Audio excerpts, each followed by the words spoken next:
Bun, și v-am regăsit la un nou video. Cum vedeți în acest video, cam acesta este setup-ul meu și da, stați să-mi iau picioarele acolo, se pare că nu pot să-mi iau picioarele. Așa, și da, cam acesta este setup-ul meu. Și da, acolo am un PC și acolo e un laptop, așa ați văzut. Ăsta e un PC de la Acer, presupun că e de la el, sau așa, în fine, da.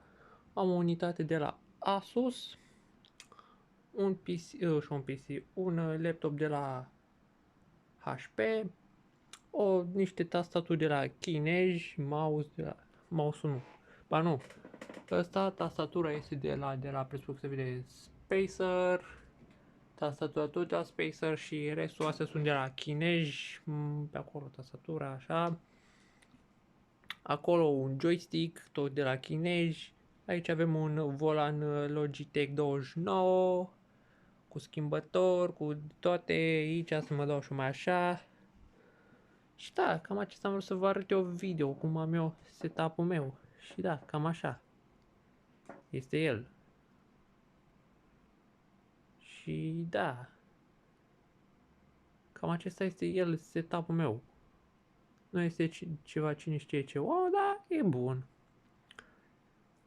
Și pe viitor să vă pun și în descrierea canalului de YouTube toate componentele la noul calculator, la laptop, cum se numește ăsta și toate chestiile. Și da, cam acesta a fost videoul.